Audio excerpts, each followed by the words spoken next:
Capítulo 2. Linhas de batalha traçadas, janeiro-março de 1940. No outono de 1939, a relativa tranquilidade de que a Europa gozava desde o fim da Primeira Guerra Mundial foi abalada quando o líder da Alemanha nazi, Adolf Hitler, ordenou a invasão da Polônia a 1 de setembro. A invasão da Segunda República Polaca foi um acontecimento que iria moldar a história do mundo, uma vez que a Alemanha, uma nação amargurada pela pobreza e desgraça resultantes da sua derrota na Primeira Grande Guerra, foi levada a apoderar-se de um território que considerava ser seu por direito.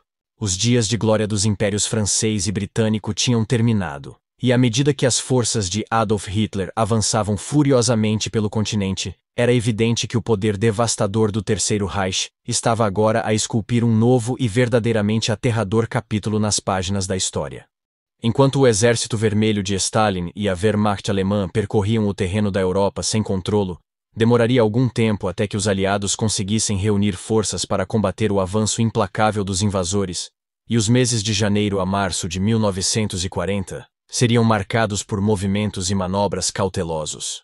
Apesar de este período da Segunda Guerra Mundial ser geralmente descrito como a Guerra Falsa, as tempestades que se formavam no mar, em terra e na arena política seriam de importância vital à medida que as hostilidades entre as nações europeias se intensificassem. Adolf Hitler acreditava que, para que a sua pátria se erguesse de novo do abismo econômico, seria necessária uma luta violenta e terrível. Segundo o Führer nazi, desde a Revolução Francesa que o mundo caminhava firmemente para um novo grande conflito, e era dever da Alemanha assegurar a sua própria existência por todos os meios possíveis. Prometeu aos alemães uma economia melhorada, a recuperação do território perdido após a Primeira Guerra Mundial, e justiça para a humilhação que o país tinha enfrentado em resultado do Tratado de Versalhes. Hitler também nutria muitos outros ressentimentos pessoais, incluindo um ódio profundamente enraizado contra os judeus e os comunistas e, embora a sua aliança desconfortável com os soviéticos quando invadiu a Polônia significasse que tinha de tolerar o comunismo por enquanto, pôs imediatamente em marcha os seus planos para exterminar a raça judaica. Com uma determinação zelosa de se vingar, Hitler estava pronto, disposto e capaz de mostrar ao mundo que qualquer tentativa de diplomacia e raciocínio seria inútil. Os acontecimentos que conduziram à declaração de guerra provaram que não se podia confiar em Hitler. E, com uma máquina militar aparentemente invencível a arrebatar o que os nazis acreditavam ser seu por direito, qualquer nação que tentasse ficar no seu caminho estava destinada a ser esmagada. A estrela de Hitler estava definitivamente em ascendência. A Tchecoslováquia tinha sido ocupada. A Áustria tinha sido forçada a unir-se à Alemanha, e à medida que os anos 30 chegavam ao fim, a Polônia era agora a terceira nação a ver soldados nazis a marchar através das suas fronteiras. Depois de assinado o Acordo Anglo-Polaco, a Grã-Bretanha, aliada à França, não tinha outra alternativa senão entrar em guerra com o Terceiro Reich, mas a forma de enfrentar a supremacia das tropas de Hitler ainda estava por decidir. Enquanto os aliados assistiam ao desenrolar dos acontecimentos, o mês de janeiro dos anos 40 anunciava o início de um ano novo muito incerto. Ainda não tinham sido tomadas medidas para intervir na invasão nazi e soviética, e nas ruas devastadas pela guerra na Polônia, havia poucos motivos para celebrar. Além disso, após o terror do ataque inicial, a ocupação alemã estava a revelar-se cada vez mais devastadora. Hitler não tinha qualquer respeito pelo povo polaco, que considerava pouco mais do que sub-humano, e rapidamente se tornou evidente que era o país deles que ele queria. Há já algum tempo que Hitler defendia a criação de mais espaço vital para os civis alemães, e planeava eliminar todos os habitantes da Polônia, permitindo que apenas um determinado número permanecesse a trabalhar como escravo. A crise que a Polônia enfrentava era verdadeiramente terrível. Em janeiro, foram elaborados planos para a construção, em território polaco, de campos de prisioneiros semelhantes aos que já existiam na Alemanha.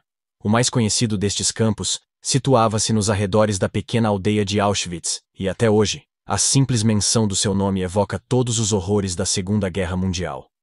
Muitos polacos foram sistematicamente enviados para lá para morrer, entre eles inúmeros homens, mulheres e crianças de ascendência judaica.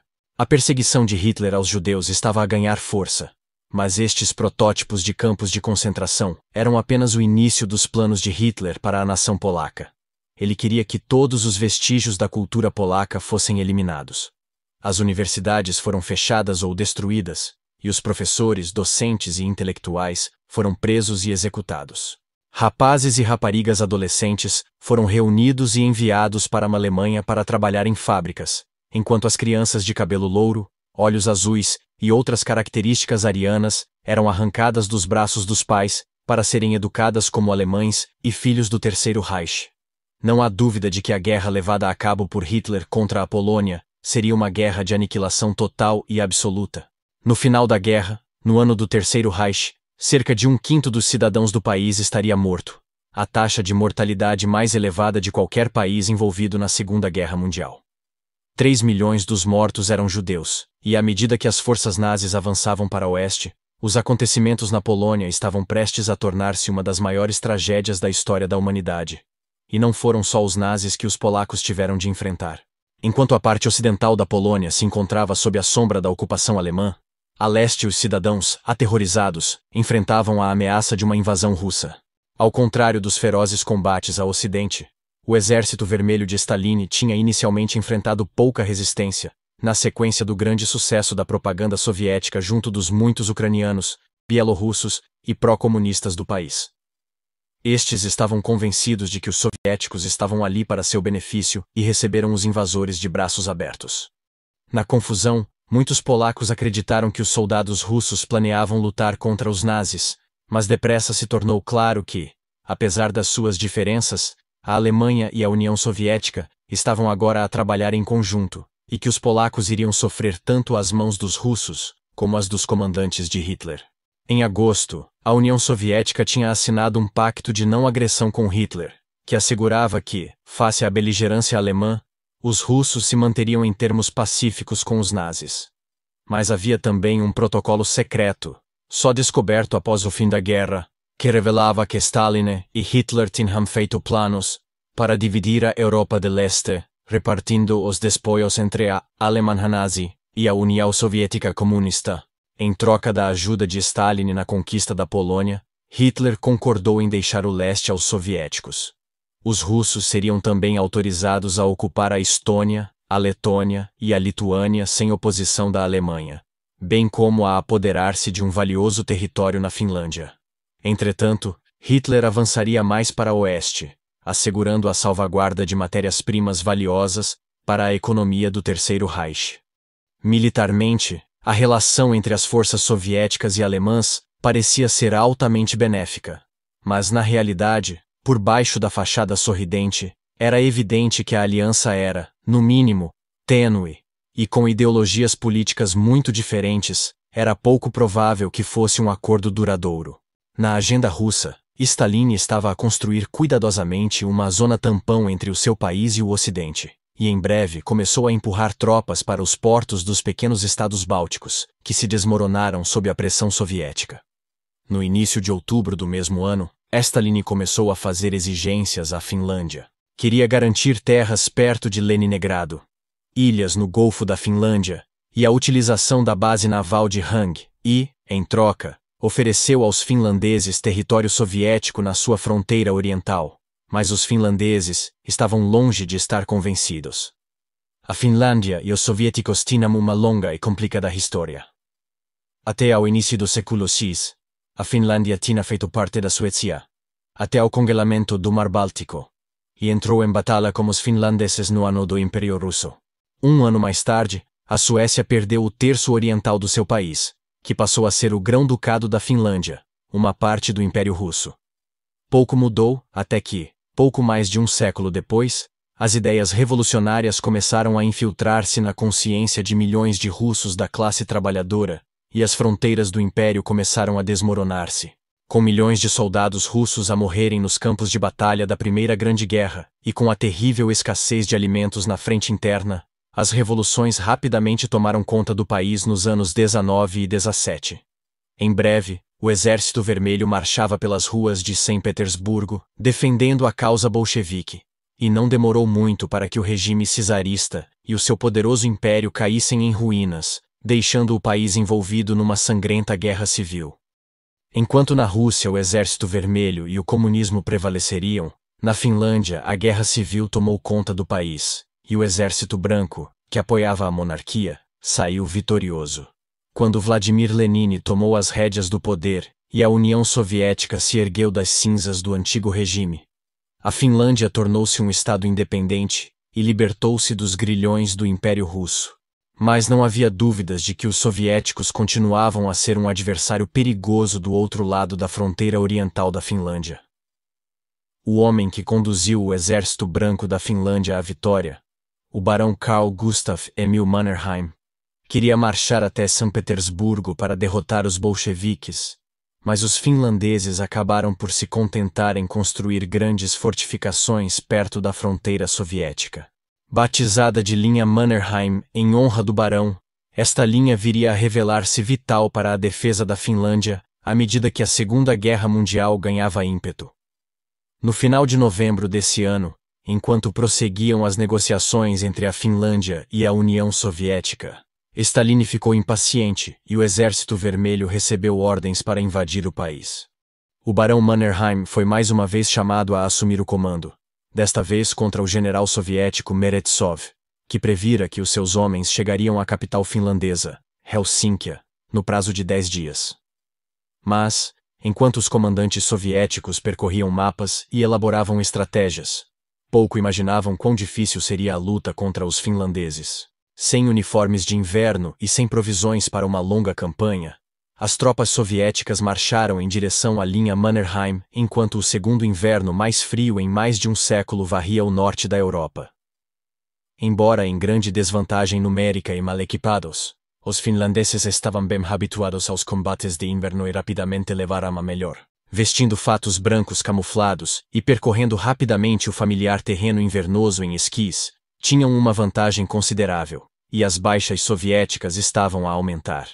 À medida que janeiro do ano avançava, uma das mais famosas batalhas da Guerra de Inverno, a Batalha de Suomussalmi, estava a chegar ao fim. Avançando do norte e do sul, duas divisões russas planeavam unir-se na aldeia de Suomussalmi, antes de se dirigirem para oeste, para a cidade de Oulu, cortando assim o país ao meio. Com a perspectiva de enfrentar os russos a atacar em duas frentes, os finlandeses lutaram com determinação.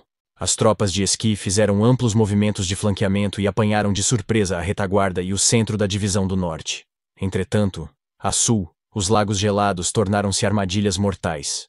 Depois de atravessarem as águas, os uniformes escuros dos soviéticos tornavam-nos fáceis de detetar contra a neve branca, e as tropas da guarda doméstica finlandesa, muitas delas peritas em tiro, conseguiram abatê-los um a um, com o finlandês Simo Häyhä a emergir como o atirador mais mortífero da história, com mais de 500 mortes. Entretanto, apesar de os finlandeses não disporem de armas antitanque sofisticadas, as bombas de gasolina improvisadas chamadas coquetéis Molotov, cujo nome deriva do nome do ministro dos Negócios Estrangeiros russo, revelaram-se igualmente mortíferas, destruindo quase 2.000 tanques durante a guerra. Confrontado com uma dura oposição, o Exército Vermelho foi forçado a recuar, tornando-se novamente presa fácil para as tropas de esqui finlandesas. Sofrendo com o frio glacial, os exércitos russos foram divididos em grupos isolados, e enquanto se amontoavam à volta de fogueiras, foram rapidamente cercados e eliminados. As florestas, os lagos cobertos de neve e as estradas da Finlândia ficaram rapidamente repletas de cadáveres congelados de soldados russos, à medida que cada vez mais soldados eram vítimas do frio intenso e dos constantes ataques dos finlandeses. No dia 8 de janeiro, era evidente que os russos tinham perdido a batalha de Suomussalmi. A Finlândia não só tinha conseguido uma vitória decisiva, como também podia escolher entre as munições e os tanques soviéticos abandonados na paisagem. Mas esta era apenas uma batalha numa guerra amarga, e a Finlândia não conseguiria resistir durante muito tempo, sem a ajuda dos aliados. Na Grã-Bretanha e em França, as emoções estavam ao rubro à medida que os corajosos soldados finlandeses conquistavam a imaginação do público. Mesmo nos Estados Unidos, ainda inflexivelmente neutros, havia muitos que apoiavam os finlandeses e estavam dispostos a ajudar. Alguns chegaram mesmo a deslocar-se à Finlândia para combater como voluntários. Mas à medida que a Guerra de Inverno prosseguia, Hitler estava demasiado consciente de que os aliados poderiam vir em auxílio dos finlandeses, e a ideia de soldados britânicos e franceses se aventurarem mais perto da esfera de conflito nazi era motivo de preocupação. A Finlândia estava desconfortavelmente perto das neutras Suécia e Noruega, países que eram de importância vital para a máquina de guerra nazi, fornecendo-lhe o precioso minério de ferro. Se decidissem enviar tropas para a Finlândia, os aliados teriam de atravessar estes dois países, e com um ponto de apoio na área, poderiam facilmente apoderar-se de portos e estações tão vitais para a economia do Terceiro Reich. Era evidente que os aliados teriam de ser mantidos à distância, e o comandante alemão, Gerd von Rundstedt, instou o Führer a iniciar os preparativos para tomar bases estratégicas na Escandinávia, antes que os britânicos e os franceses lá chegassem. No entanto, o governo britânico continuava relutante em tomar qualquer ação positiva, preferindo adotar uma posição defensiva. A voz solitária de Winston Churchill, o primeiro lorde do almirantado, continuava a alertar para as más intenções de Hitler, louvando a bravura das tropas finlandesas e desejando enviar ajuda o mais rapidamente possível. Criticou também a Noruega e a Suécia por se manterem neutras, dizendo: cada um espera que, se alimentar o crocodilo o suficiente, o crocodilo o coma por último. No entanto, o primeiro-ministro Neville Chamberlain, que tanto se esforçara por garantir a paz na Europa antes do início da guerra, seguindo uma política de apaziguamento, até o momento em que Hitler marchou para a Polônia, hesitava em vir em auxílio da Finlândia. Em termos diplomáticos, isso significaria não só um ato hostil contra a Alemanha nazi, mas também contra a União Soviética. E os aliados simplesmente não tinham força militar para combater ambas. Desde a invasão da Polônia que os britânicos se preparavam para a guerra, aumentando a produção militar e recrutando homens para as forças armadas, mas os alemães tinham passado anos sem serem desafiados, construindo a sua força militar, e eram muito superiores. Quanto mais tempo os britânicos pudessem dedicar à construção do exército, da marinha e da força aérea, mais hipóteses teriam de sobreviver a uma guerra longa. Foram organizados dias de treino e de exercícios militares para garantir que as pessoas estavam no auge da sua condição física, caso fossem enviadas para a batalha ou fossem necessárias para defender a frente interna. Havia também tropas aliadas a chegar à Grã-Bretanha vindas dos países dominantes de todo o mundo, da Austrália, da Nova Zelândia e do Canadá. Os soldados saíam dos barcos para pegarem armas e lutar pelos aliados. Para além dos preparativos para a batalha, foram tomadas precauções contra um bombardeamento nazi no continente britânico. Foram distribuídas máscaras de gás para dissipar os receios de ataques, com o tipo de gás que tinha sido utilizado nos campos de batalha da Primeira Guerra Mundial.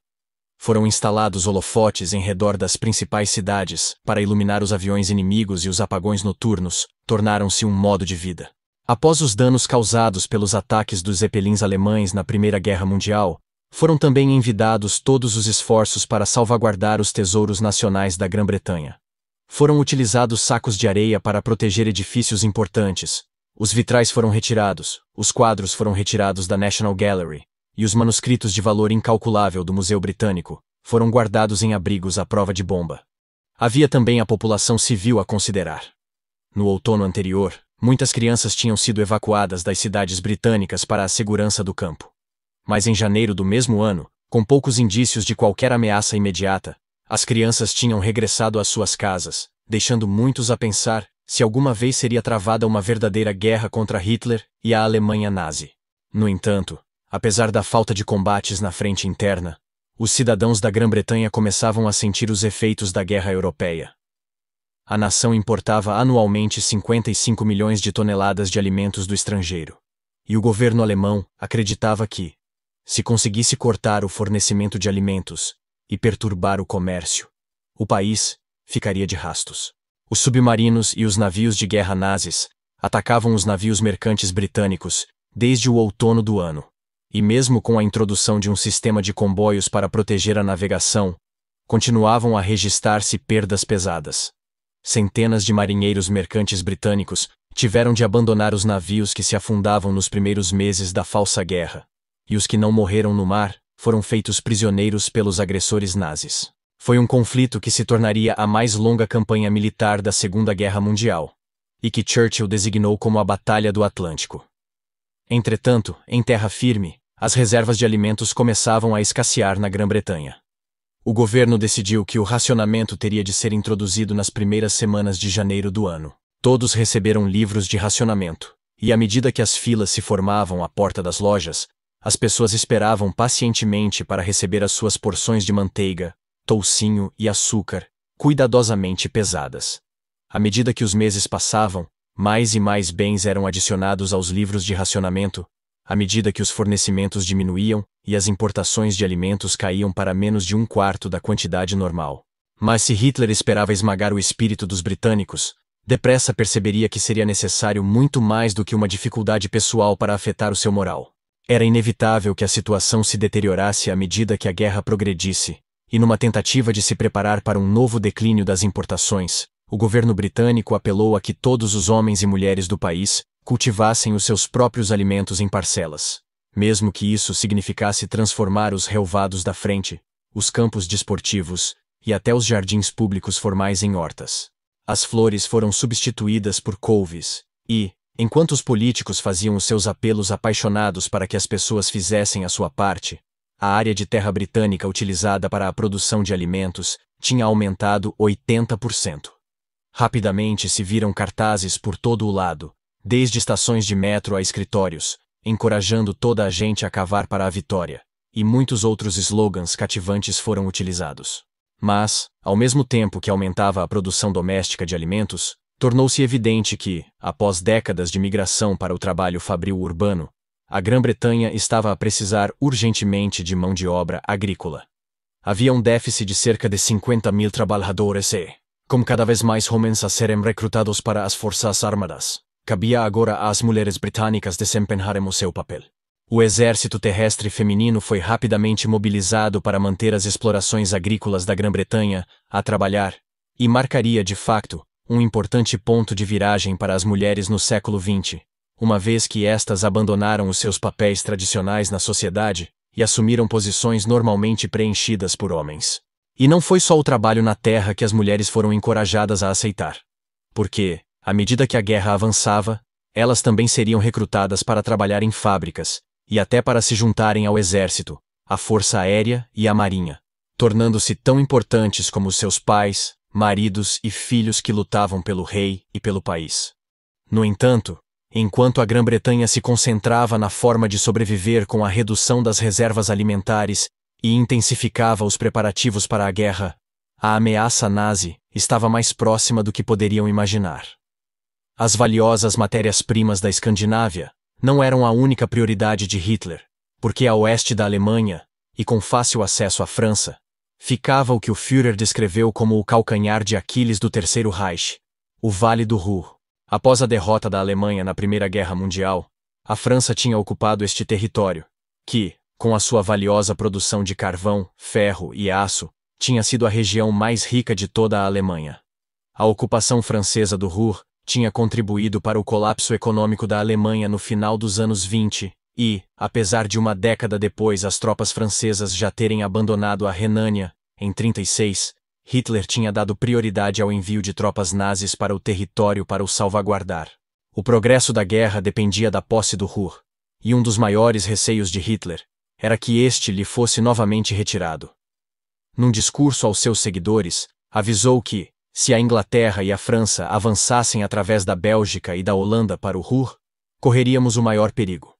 Por conseguinte, estava pronto para a ação, declarando: atacarei a França e a Inglaterra no momento mais favorável e mais rápido. A violação da neutralidade da Bélgica e da Holanda não tem qualquer significado. Ninguém porá isso em causa quando tivermos ganho.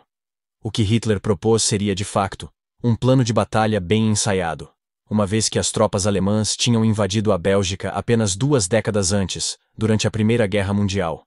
E o resultado dessa ocasião não tinha sido nada satisfatório, na opinião de Hitler. Tinha lutado nas trincheiras pela sua pátria adotiva, e tinha ficado devastado com a notícia da derrota humilhante da Alemanha, enquanto a Entente reclamava a sua vitória.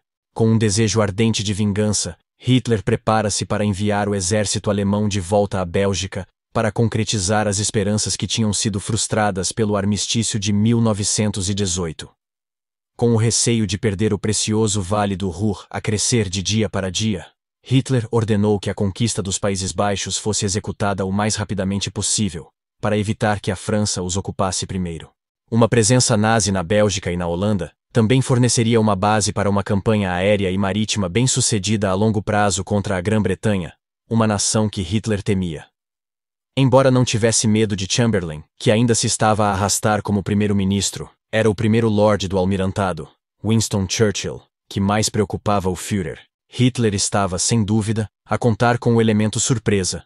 Mas enquanto a Grã-Bretanha continuava a observar e a esperar, os planos alemães foram inesperadamente revelados.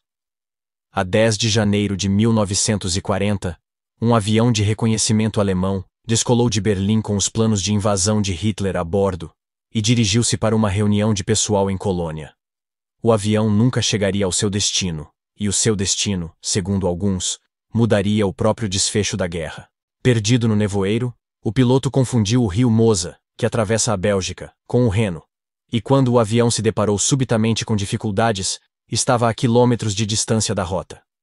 Forçado a fazer uma aterragem de emergência nos arredores de Mechlin, na Bélgica, o piloto estava muito longe de casa.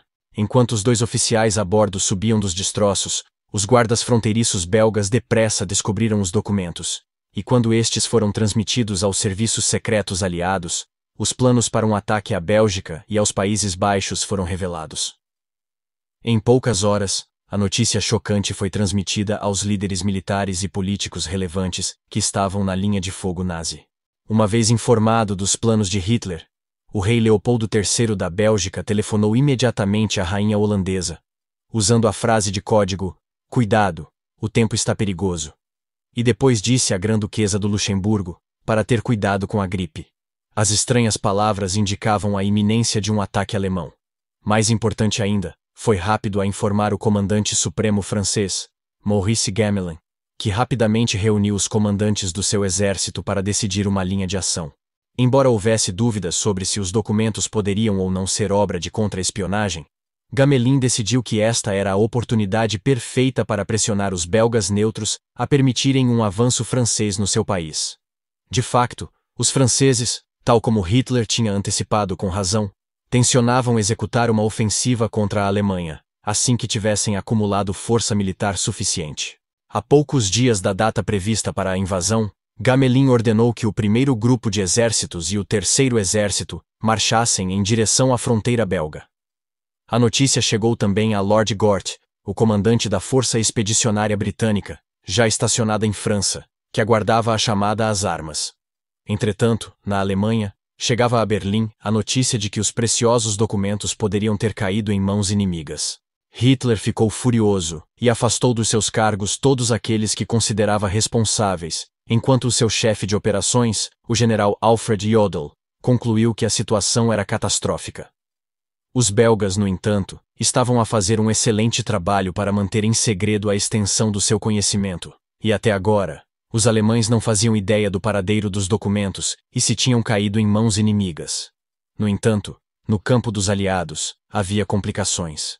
Em troca de permitir que as tropas francesas e britânicas atravessassem as suas fronteiras, os belgas queriam garantias de que, em caso de guerra, a sua integridade territorial e as suas colônias em África seriam protegidas e que receberiam ajuda financeira. Embora o primeiro-ministro francês Daladier tenha ficado satisfeito por confirmar as garantias, o governo britânico não estava preparado para o fazer. À medida que o tempo se deteriorava na Bélgica e a neve pesada começava a cobrir o território fronteiriço, parecia cada vez mais improvável que os alemães atacassem, e quando o príncipe Leopoldo, um neutralista convicto, recebeu a resposta britânica, decidiu adotar uma nova estratégia. Ordenando às tropas fronteiriças belgas que deixassem de remover os obstáculos fronteiriços e que repelissem pela força qualquer unidade estrangeira que violasse o território belga, independentemente da sua nacionalidade, tomou uma posição determinada. Gamelin ficou furioso e implorou a Daladier que obrigasse os belgas a assumirem as suas responsabilidades. Mas por enquanto, a Bélgica manteve-se neutral. Na Alemanha, Jodl ficou surpreendido ao constatar que as forças aliadas tinham sido subitamente postas em alerta, e apercebeu-se de que os belgas deviam ter tido acesso aos planos de invasão capturados em Mechlin. O elemento surpresa tinha sido perdido, e em janeiro de 16, Hitler foi persuadido a cancelar a invasão. Pelo menos por enquanto, a guerra falsa continuaria. No entanto, o incidente de Mechlin estava longe de ser um desastre total para os nazis, pois agora sabiam como os aliados reagiriam a um ataque. Hitler insistiu que fossem elaborados novos planos de invasão. E os seus comandantes mais experientes começaram a desenvolver uma nova ofensiva inovadora, que envolvia a invasão não só a norte, mas também a marcha da maior parte das suas tropas mais para sul, através da floresta das Ardenas. O que ficou conhecido como o Plano do Corte da Foice, veria a obliteração de toda a resistência aliada e conduziria à inevitável queda de França. De volta ao campo aliado, os comandantes estavam satisfeitos com o facto de o perigo ter passado, e o foco de atenção foi desviado da fronteira belga para os acontecimentos na Finlândia. Após a desastrosa derrota sofrida pelos russos em janeiro, Stalin despromoveu e fuzilou a maioria dos comandantes responsáveis e colocou toda a operação nas mãos do Marechal Semyon Timoshenko. A Finlândia tinha de ser derrotada a todo o custo, e foram agora ordenados reforços colossais para marcharem para a Carélia Ocidental. O exército soviético, com 1 milhão de homens, começou a avançar com o apoio da sua força aérea, e, no início de fevereiro, os finlandeses foram atacados pelos céus quando os russos iniciaram uma campanha de bombardeamentos que visava destruir alvos civis e militares. No palco global, as emoções estavam ao rubro enquanto o mundo assistia à situação dos finlandeses, e o político britânico Anthony Eden condenou o ataque soviético dizendo: "Não só a Rússia, mas também a Alemanha tem uma terrível responsabilidade pelo que está a acontecer na Finlândia a esta hora." Hitler e Ribbentrop, só estes homens e as suas políticas tornaram possível a agressão de Stalin. Finalmente, em Paris, a 4 de fevereiro do ano em curso, a ajuda parecia estar próxima, quando o Conselho Supremo de Guerra dos Aliados fez planos para enviar uma força anglo-francesa para a Finlândia. No entanto, ainda tinham de enfrentar o problema das neutras Noruega e Suécia. As tropas deveriam desembarcar no porto norueguês de Narvik e apoiar a Finlândia através da Suécia, assegurando as rotas de abastecimento ao longo do caminho. Enquanto os políticos aliados deliberavam e os finlandeses se encontravam quase sem munições, os soviéticos utilizaram uma enorme concentração de fogo de artilharia para quebrar a posição defensiva da Finlândia, até que, a 14 de fevereiro, foram forçados a retirar. Enquanto os nazis continuavam a aperfeiçoar os seus planos de ataque para a invasão de França, mantinham-se também muito atentos aos acontecimentos na Escandinávia. Em meados de fevereiro, um petroleiro alemão chamado Altmark passou por águas norueguesas. A bordo encontravam-se centenas de prisioneiros dos navios mercantes que tinham sido afundados nos meses anteriores.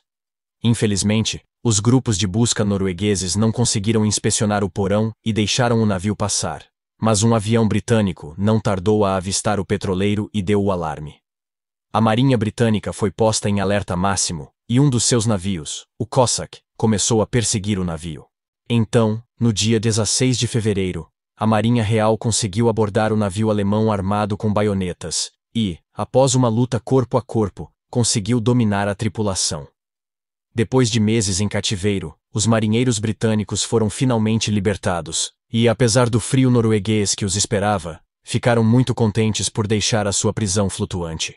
Mas não tardaram a regressar ao mar, e no dia seguinte, o HMS Cossack aproximou-se de um porto escocês, com o convés repleto de marinheiros britânicos que tinham sido resgatados.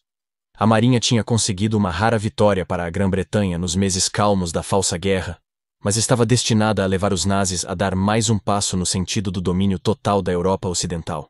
Hitler tinha sido alertado para o facto de os britânicos não terem qualquer intenção de respeitar a neutralidade norueguesa, e 2 dias após o salvamento, deu prioridade à invasão da Noruega e da Dinamarca, com o nome de código Operação Weserübung. E para já, a invasão de França teria de esperar. A entrada flagrante da Grã-Bretanha nas águas territoriais de um país neutro também teve outras repercussões, enfurecendo os noruegueses, e quando os aliados solicitaram direitos de trânsito para poderem ajudar a Finlândia no dia 2 de março, estes foram recusados. O rei sueco estava igualmente preocupado com a possibilidade de o seu país se tornar um campo de batalha entre a Alemanha e os aliados e também recusou os direitos de trânsito dos aliados para ajudar os finlandeses. Apesar das promessas de assistência dos aliados, parecia claro para o comandante finlandês Mannerheim que com as tropas e munições a esgotarem-se rapidamente, quanto mais tempo a ajuda demorasse a chegar, piores seriam as perdas para a nação. No dia 5 de março, o exército soviético tinha avançado 10 a 15 quilômetros para além da linha de Mannerheim, e tinha entrado nos subúrbios de Viperi.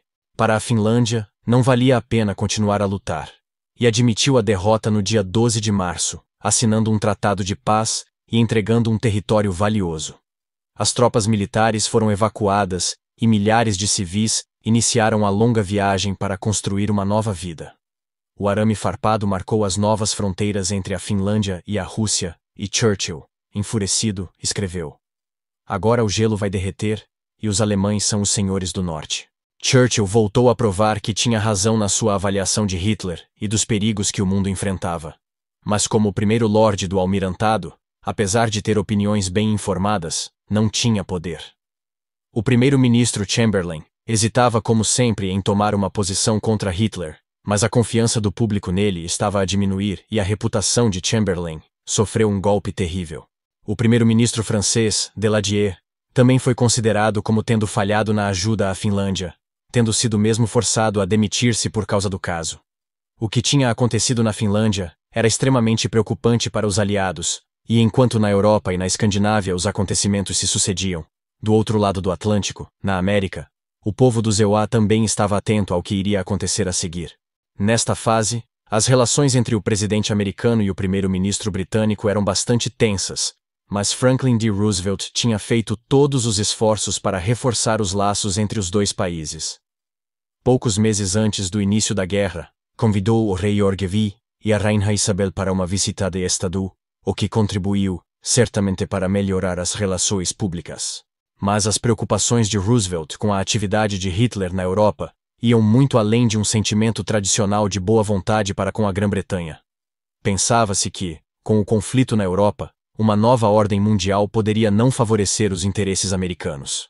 Com estas preocupações na cabeça, FDR decidiu enviar um enviado, Sumner Welles, ao continente para ver se era possível fazer alguma coisa para garantir a paz antes que a falsa guerra se transformasse num conflito global.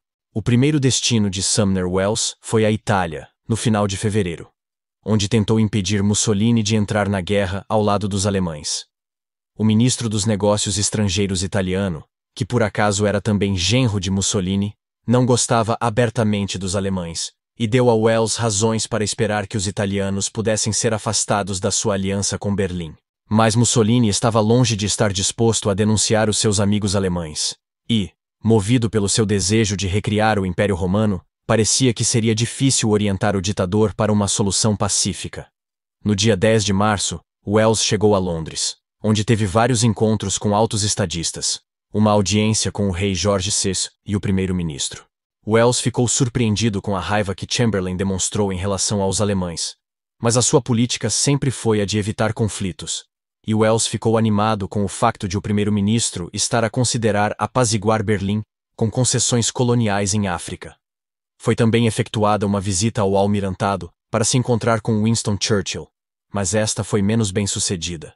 Para Churchill, a única via possível para os aliados era lutar até o fim, e rejeitava obstinadamente qualquer solução de paz que não tivesse no seu cerne a eliminação de Herr Hitler. Por acaso, os comentários de Winston Churchill não podiam ter sido mais oportunos, porque durante a visita do enviado americano, os bombardeiros nazis atravessaram o Mar do Norte até a costa escocesa, onde a frota britânica tinha estado secretamente ancorada em Scapa Flow. No dia 18 de março, foram lançadas 100 bombas em 25 minutos, atingindo navios de guerra, ferindo o pessoal naval e matando um homem que viria a ser o primeiro civil a morrer em solo britânico durante a Segunda Guerra Mundial. Quando os pilotos da RAF entraram em ação e voaram em direção à Alemanha para retaliar, parecia que, enquanto a guerra falsa continuava, a paz estava longe dos pensamentos dos que viviam na Europa. Sobrevoando o território inimigo, a RAF tem como alvo a base aérea alemã na ilha de Sylt. Os danos foram mínimos, mas ficou claro que a paz que Roosevelt esperava promover não passava de um sonho impossível. De facto, no mesmo dia em que eram efetuados ataques aéreos em território alemão e britânico, Hitler estava em conversações com Mussolini nos Alpes austro-italianos, na Passagem de Brenner. Era a primeira vez que se encontravam desde Munique, no ano da guerra. E contrariamente às esperanças americanas de que a Itália recusasse a ajuda da Alemanha, Mussolini informou Hitler de que estava pronto a juntar-se à Alemanha e aos seus aliados na guerra contra a Grã-Bretanha e a França na hora decisiva. Todas as tentativas de promover a paz tinham sido em vão. Enquanto a arena política se tornava cada vez mais acesa, a França e a Grã-Bretanha começaram a discutir a invasão da Noruega e da Suécia para se apoderarem do fornecimento de minério de ferro à Alemanha. Em março, o Conselho Superior de Guerra Anglo-Francês decidiu começar a explorar as águas norueguesas. Mas nessa altura, já era tarde demais. Hitler tinha dado a ordem e os navios de guerra alemães já estavam a caminho. A falsa guerra estava prestes a chegar a um fim abrupto, e a batalha estava prestes a começar. Com a primavera do ano da guerra, veio a consciência de que o conflito que se avizinhava seria longo, duro e amargamente travado. Todas as esperanças de alguém conseguir fazer a paz com Adolf Hitler tinham chegado ao fim, e, à medida que este reunia os seus parceiros do eixo à sua volta, uma guerra global tornava-se inevitável. O que se passara antes na Áustria, na Tchecoslováquia e na Polônia iria mudar o curso da história. No teatro de guerra europeu, a vigilância e a espera tinham terminado. As linhas de batalha tinham sido traçadas.